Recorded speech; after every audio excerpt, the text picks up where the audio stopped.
Fimbuna Fimbu News, Ken Piana officiel. Bonjour, alors si vous voulez des bonnes infos sur Paris, ce qui se passe, tout ce qui est super, il faut suivre Fimbuna Film. Ouais. Top, très bien même. Vous avez des soirées privées, des soirées VIP, des anniversaires, vous avez des concerts à filmer, tout ce qui est cérémonie. Contactez Fimbuna Fimbu News avec Ken Piana. Avec Ken Piana. Donc pète à la gaga ma copine. Il faut suivre Fimbuna Film. Zolobi tout na Fimbuna Fimbu. Biso na bino, toko peta na kaka makofi.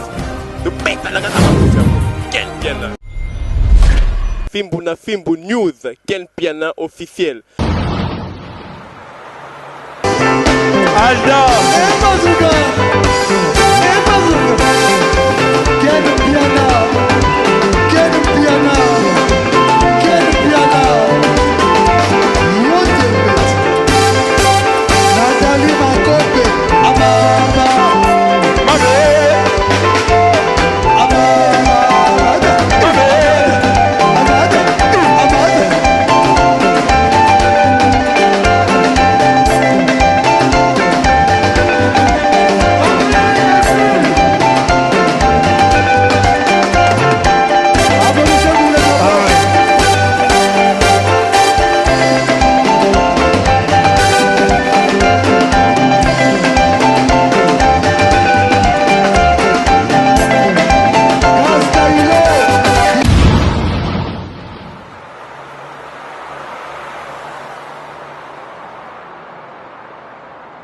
Voilà, très heureux de vous retrouver encore sur Fimbuna Fimbu News de Ken Piana Pitopali. C'est bien Laura Chouma, oui, tes bébés goût de la presse congolaise. Donc, un certain 14 novembre déjà, certain 14 novembre 1990. Donc, Mikolana na Boumarara. Donc, et Laura Chou, Yabino, vraiment, on a vraiment vous informer, c'est notre devoir. Donc, pourquoi pas vous divertir, vous former. Donc, j'ai réussi ça pour vous, Ken Piana. Donc, Tobé Tamasoli, Belé, Tolo, sur actualité, donc, même pas 48 heures en prison. Donc, on a yamba été des à Babima prison. Donc, et puis ça qui impact, c'est vraiment moi. Ambiance mon créé actualité donc Ken Piana Azad et star déjà donc tara star sous bakangi et puis ça vraiment panique donc et ningi c'est monde nane a to betali le secret nini yango et sali que non ba kota na bomba prison bon ça ba 2 semaines ba 1 mois mais Ken Piana même pas 48 heures prison il y a 4 heures et tout le monde Ken Piana Abima qui les lendemain on a 17 heures c'est quoi son secret vraiment donc je me pose des questions to betama sona Ken Piana mais je dis bonjour à formule sous papi le roi bilan héros Ken Piana yo to betani masolo Laetitia Olengo Motema Totonami le Big Boss Junior Mawete donc tous vraiment ensemble Rolly Molé Zouagé Maurice Jean d'Adouif Noir coup de chapeau à toi Michel Lutumba New Tendance donc tous vraiment Ken Piana qu'est-ce qu'on va nous font la notre caméra tolobela actualité tolobela nini nizo les cas vraiment qui montait mama beni nizo sala vraiment un akati ya monde biso internet ba chroniqueur entre ba chroniqueur qu'est-ce qui ne va pas Ken Piana bonjour. Ouais bonjour Laura Chou bonjour Bandeko na biso ba abonné tout ya Fimbuna Fimbu nzamba batela bino nzamba pambola bino nzamba batela misala na bino bonheur prospérité donc abatela ba na bino surtout ba o ba na bazemi vraiment nzamba sunga bino bobota bien ba o bazana misala te nzamba pesa bino misala. Donc c'est ça quoi. Vraiment c'est ça. Ken premièrement ouais attiré non na moni oye na nzete. Nzete na émission et ça non pourquoi. Bon moni trop c'est trop il faut to bata mape na maboko ba koko na biso. Donc ba koko ba chef coutumier ya mboka na biso. Koko na biso auti pena na village na biso kuna vraiment koko na biso pena côté mère na biso ba rega pena ba sangana ki balobi trop c'est trop.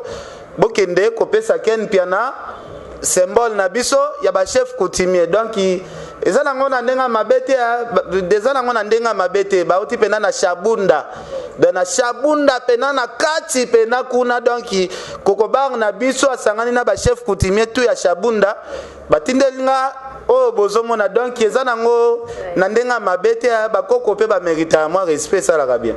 Alors moi je me pose des questions qu'est-ce qui ne va pas Ken Piana aux ala qui arrêté déjà ba tchako na garde à vue aux qui n'est parqué tout le monde qui déjà internet baby que non Ken Piana qui est prison il y a tant vraiment makasi donc on base là vraiment ba mema yo mo vraiment privé ba le rotation na ba monde informé ba to kenda prison to moni ken pena ba émission ba journaliste bazo sala bazo critiquer ken pena moi qui monter ma bien c'est pourquoi d'abord bon premièrement dans Laura Chou il faut comprendre que non leader ya site na biso azana no makambo ozo comprendre parce que ebele bakanga bango o sentir neti bakangi ngulu bieta bao babomaka na batwa ozo comprendre donc ba biso to makambo comment nango gravité que non soki bakangi nga na bimi il fait pas sa actualité il fait lobisa monde Manik de John Bakangaya, bomona ki ndenge internet wana vraiment batu balala pongi te ngama au téléphone donc comment ki au téléphone charge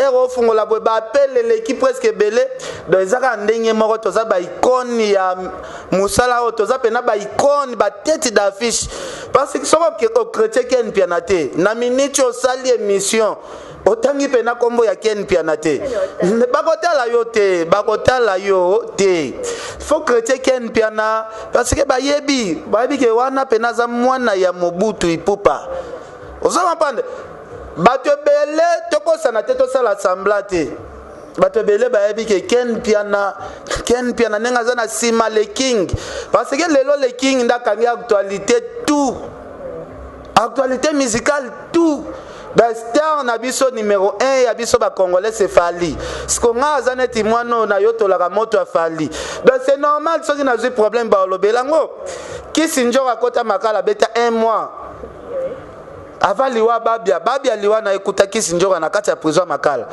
mais est-ce que yoko yebisanga ki internet ba lobela makambo ya Kisinjo balobela ngote bato bele bakota ba prison na bato batikala ko lobela ngote Maka uza kota prison sala 1 mois na prison balobela yango te mingi kutu ba habité ke ya kota prison ozo comprendre donc biso toza ba icône bango baza be esclave ninge vient na mopa o Koffi Olomide Songa Mbeli leader pena ya mbongo ebele le patron de la musique congolaise aembela biso nzembo vraiment ba esclave donc bango bazala ba esclave bakotika la ba esclave lora chu bobanga eloko mote wana mi pepe amike nanzeto mwana maboko wana mi pepe amike voilà mi pepe amike alors tout le monde a journaliste bazo salelo be émission du genre qui va critiquer yo qui yo ofingaka et c'est pas si batun souté to kotanga ba comment parce que les films na film ouais donc tout le monde a Fredia Kim ba sta be émission ba date ba ça les émission déjà que non kan pena bazar on dirait mécontent na sorti na yo ba inji réseau landa c'est pourquoi bon bango eloko ezoboma bango ezanini basala ka musala ya flatterie moni bako kanga yo pe bakangi yo lelo mais bakepe ko sambisa yo o se défendre par rapport à vidéo na parce que ko kanisa teke yo soki lelo sa l'émission o tia ba musicien na tout droit o lobela ba musicien vérité ezo mérité te mutala la akende makala po lo bagi na mutu vérité ezaka ba esclave mususu o expliquer o lobby que bobeta ba 15 ans plus de 15 ans olia ko sala musalo olia ko sala concentré na boulot bino bolandela kaka vie ya Fali non trop c'est trop tokomi pe ko baye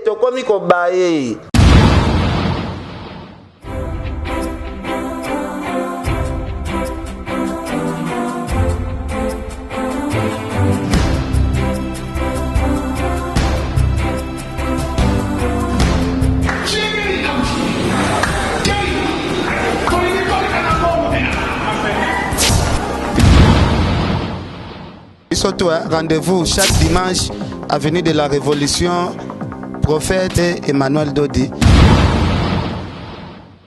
They say every Sunday we are here. Yeah, we are praying here in Afrenchis Ministry. We mettez 6e rue à on a kata Kinshasa biso to pona biso awa.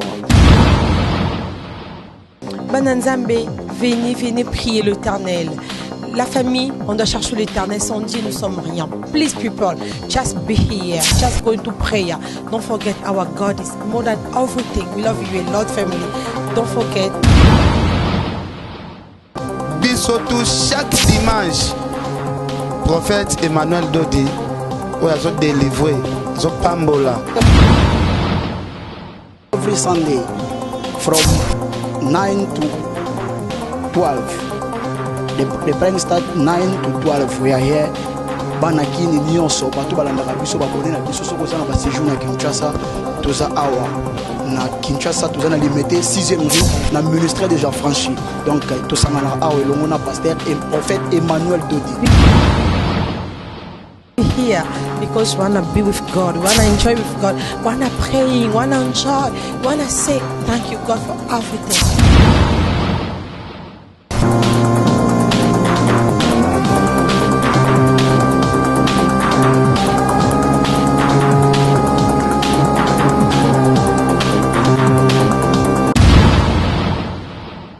Yo somona na orchestre nini yango na depuis Congo banda soliste comme porte-parole.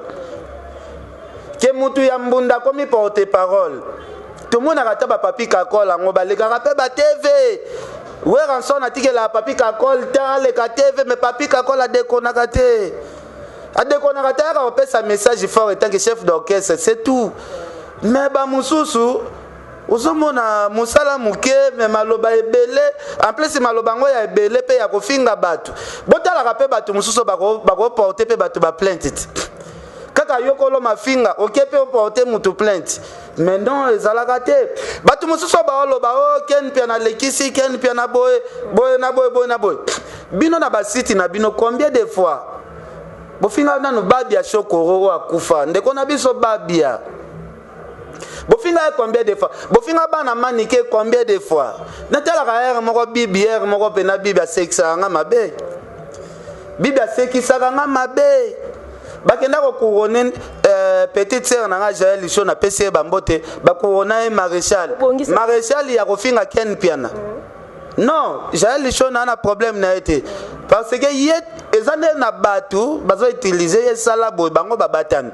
Ezaka ndenge ngai sina yebi politique ya bibi azatindika chakal ndenga zo exploiter les kechu petit na les kechu azo exploiter azo esclave ya ba blague te bibi azo exploiter ye siko bon makambo ngo pete kotala kaka après 3 mois awa pour les kechu pas ça fongoli site na suka makambo o bo sala na bino ka séparation to yebi na biso les kechu azo travailler na nous chez bibi na ma mission pour site na comme na monétiser te et comme monétiser bando zambongo na au revoir ekosalema wana bai ekosalema tokotala siko nani abando bundelai pour petite sœur na Jaël Licho sina et si déjà famille na bangwe bendaki mate babi Jaël Licho longwa na ba bêtise yana champagne aboyi champagne overdose aboyi leki na ye akotaka na baguerre na bino tokotala place bokosuka po champagne aboyi alobi leki nanga kosala ka su ba délire wana te biso tozana famille moko ya ba diplomate baleki na ye ba ferano baboyi na bango mère ba champagne ya boyi père ya ba champagne telemeli Jaël makambo atiki na ye so tokotala nanu e appelle ke choke de city na ye comme ça totala nani o ya bando ya susu ko bundela bino bolela le la kiawati o maniki de John akei nenga maniki akebo seke boy na boy biso fimbo na fimbo ezake kolo na ngwaza makasi maniki de John na biso pe azala nepe makasi azala soda maniki de John azate bozo continuer ko créer ba problème nati Freddy Akimbe on dime pena na ozatananga na zipe na tiananga nga ken pia na boye na zipe na tiananga pona répondre Freddy nga pena na répondre Freddy na habité na ba sœur Pauline Lumumba sœur Pauline RDC Monde sœur Pauline Lumumba RDC Monde ba olanda biso ba zala me conta ba prince ya weli ba osepela tenga na répondre net Freddy Akimbe Ozuna TV na Richard Amelel international ayoka nga na répondre Freddy eza na sensi moko te sœur na Angel Muswahili makizembe senga weekend pia na doser ko répondre na yo batute sala musala na yo basa na nga Shadrack na France ya artiste munene amona nga pena na répondre muta opezete muta pepe le Freddy Akimbe non ozi batunete ba Adel Jogo vraiment ba good danger Adel Jogo femme de l'espoir Adel Jogo bagou danger Adel Jogo Otala pene mission mona ngana ngai pena na ba niveau ngana nango bango nde il faut ba dembela ngaka ba dembela singa matembele oza comprendre merci beaucoup na nzambe na ngai ndenge apesi nga actualité nga pe na bino na pesi bino misala na komisi bino be esclave bino tu boza be esclave oh tu azosa l'émission na komba Ken Piana Ken arrestation na pourquoi boye boza be esclave bino tu Dans la nanette Kissinger a vraiment na munene yango za nango wana vraiment mbango koka soki mate kaka ngai kaka kombo nanga vraiment okotika na yo tenjora na ko soni ya trop na ko soni na ko sala na guerre te Kissinger nga sona zala na mwana sia koli ndengo so kolisi mwana komi pe na koko na ko sala ba guerre na batute. En fait, on a répondu à Njoga Tezali kaka respect ya mwana na ye parce que ana mwana ne mwasi ya sakoli mwana saboteli pe koko na tela ke no mwana Kissinger amona ngana so ana mama na bango et ça la bien te ngalelo bana nga bazamike ba rapport la bana nga ba vidéo tala Kissinger vraiment ozolela peno lobino kena bimi boye pona nini Kissinger oh vina nga vraiment comme contrôler ngo boye na habité ezaki ndoki ya butu bien.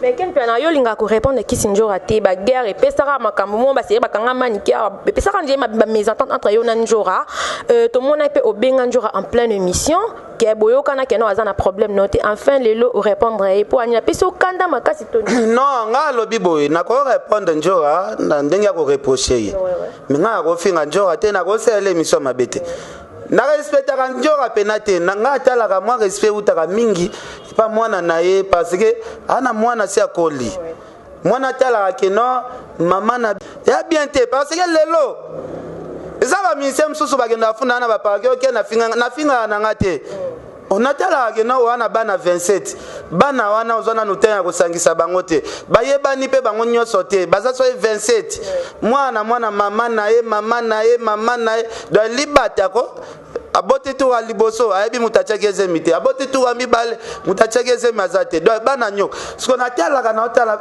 au père de famille na bana 27 siko ata mona bando finga mutana bana 27 ata yo mo Ken Piana on parle de Maninke de John on tako otanga komba Manik de John to moni le que tu as sali vidéo que Deborah Bouanga wazaki petite na vraiment bandolo bon na émission akenda kotonga pas le que tu que Manika kenda ko betela ke ba porte ba air tardif akenda raté pas na bango landa ka coucher okolo banini à propos ya moi eloko wana moi qui stona ko benga ki songi o ba zo dénigrer peut-être Maninke ko ça me sous sonia film na film Maninke azaki na film azala na biso déjà que ça la bon que non Maninke ba kitisa ke na ko betela ba porte ba air wana.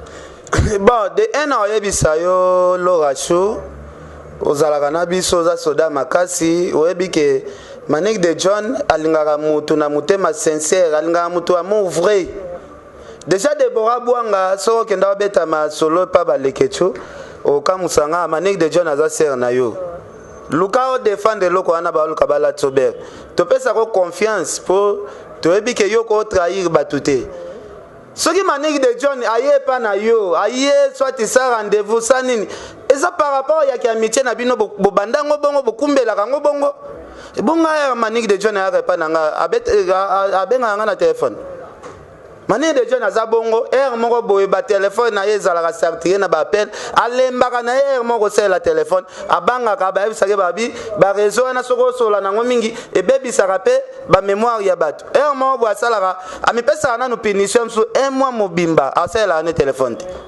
so moto asala téléphone tebi wana parler petit nanga azune car peut-être aye est-ce que ça makambu yo okozwa lisolo o memeli yango leketu bando bon leketu pe nazwake ka mutama bo nga na yeba valeur ni nazwela leketu te ane mutu maboué bon venga Dieu sakenda ba venga Dieu si ya bana mikeo ba ko leza ba leketu d'ailleurs ko to discutera te na komba leketu azane mutateatre mutamaboke donc voilà donc message tala ba film tala ma boke ba sala na bibi pe komi muta maboke tala bibi asala émission bi Ken obenga ngai na sengelo pardon mais yo so mona mutu bakangi nga bakanga te ke o convocation ye na ke ko se présenter te nga ezande ba bakangi yo par force ba ke na yo à partir à 17h osambi balaki na okuta na plenia lobby na oyeba plenia na nga lobby na mona na nga plenia te oyo nga na ko bengela bibi na bisengela nga mutu boye pardon na mona pe plenia ngote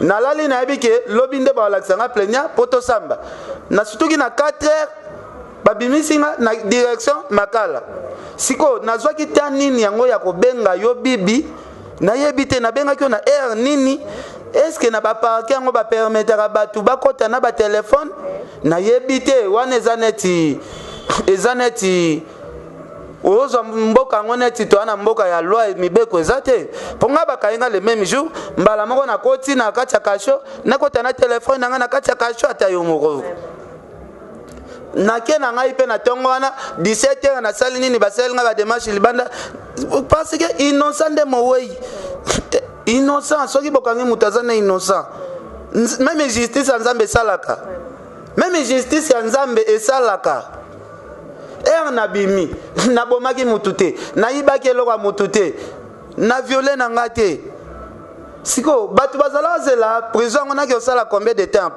ya likambo nini yango na salaki o na kendo umela na prison est-ce que na eskoka ki batu vena nga ko jenga ndukutu bakoseli ono eskoke bambongo ba voyage akenda kuna salika 3 jours abimi vena nga Louison Mbata vena nga Jimmy Belau tala ko jenga ndukutu dossier pena ya $46,000 bakoseli makambo asali pe 3 jours abimi nayi bongo oya nga sikoyo nazana problème na mutu te na chubaki mutu mbelite na yibi eloko mutu te na botoli musicien ngo pe micro te na yibi pe drum te kaka jalousie parce que ezana musicien mususu ye o nyoso fali asala ka ye pa luka sala fali okata suki bo ye pa kati siko fali apese punition suki ezaka kovo siko côté kovo nde place ya kangami fali akangisi mutu ye pa boyebi histoire wana ezama ngambo bandi le lote boyebi ke banda kala sœur nanga Nathalie Neymar Patrick Mayangi, mon vieux Gauthier Mascotte, ingénieur de banque. Boyebi ke marambo eza le loteza depuis kala.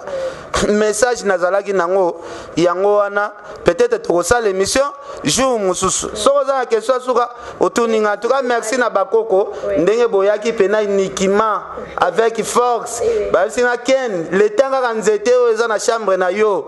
Musicien wana ko salaka succès jamais. Nyoso bando bimise bando leka mupepe na mupepe. Akozwa contrat ya poto jamais lisusu na vie na ye le tanga nzete oyo obandola nango na ndako. Le même jour ba pesi nzete oyo. Bino bolobaki boza ba musicien ya société ya masanga oyo toyokaka. Mais société ya masanga wana ba préféré fali oyo kuta zalaka kutu musicien sponsorisé kuna te. Ba préféré ba fêter na fali na changu. Ozomo ateke même na société oyo za sponsor na bino ba comprendre que bozo distraire bango se meto zo fali tala la société ku te trahir bino bazo fali ba betisi concert na chango donc nana tango discuter na elo côté koko Arafat ingénieur Aloïse Kisunga Muswahili sœur na Angel Muswahili Makizembe bébé Makizembe bébé Esther Makizembe Béatrice Makizembe vient na Aimé Lumbala commandant Cousteau. Les gens n'aiment pas les gens. En tout cas, merci pour Nayolo Rachou. Pour la chlore, Ken Piana, Obimi prison, Ken Piana Mbalamo, quand tout le monde a répétition des Kings, photo EPC Impact, tout le monde a des Kings à Simon à Moutou. Voilà. Si Malabino, quand on a répétition des Kings, tout le monde est sous la journaliste, et comme Moussou Kokende. Sankara de Koutakuna, à Salélio vidéo. Merci pour pouvoir avoir un plan de mission, à leader, la rapide, voilà, il y a un basimba en 2 minutes. On a tiré l'eau dans pouvoir. On est déjà musicien, on a funda nga trop va parquer na succès. À partir à l'élo. Donc côté là déjà que Ken Pianaza Makambu. Na zo fifisi wana c'est to beta tout na répétition ya le king. Fallait pour pas handicap la merveille. Muto simbinga pe na muto habite Ken. Yo zali sunanga na kati ya Congo asimbinga pe na muto habike na Benin yo. Kozonga tozongi ba journaliste nyonso to ba zuki pelekesi. Tout le monde a comme il a besoin mon afali na rep. Yo moni ba délégation salami. Depuis fallait répéter à bakenda raté. To moni grâce té moyen ba Gloria Baye, ba Cynthia Kapashi Baye. Da journaliste nyonso ya Congo azoluka ya amona fali pupa. Popo mona ke fali pupa nde makambu. Tout le monde a rep a fali asenga photo. Mais bokenda rep ya mutu wana afunda ba photo ngo bokanga te pourquoi? Bukanga pe ba photo belé kuna mais sans impact sans idéologie. Donc merci beaucoup. Voilà, merci beaucoup. Donc c'était la Ken Piana. Donc allez-y comprendre. Donc Avina et Tokinaka Boué, Abi Roman Jetan qui vraiment beaucoup pouvoir, Baïka uniquement pour la PC beaucoup, PC pouvoir avoir. En tout cas, un grand merci à Batou Balandi sur na film News. Abonnez-vous massivement na film News. Toza na pour na pour information sur net. Angèle Moussoline Makizembe la méga star. Coup de chapeau à toi. Maurice Jean d'Adjuf Noir. En tout cas, on est ensemble. Formule Souka Papi le Roi, Roli Moulé Zoagé. En tout cas, je vous retrouve prochainement déjà avec un nouveau numéro. Avec même plaisir. Bisous, bye.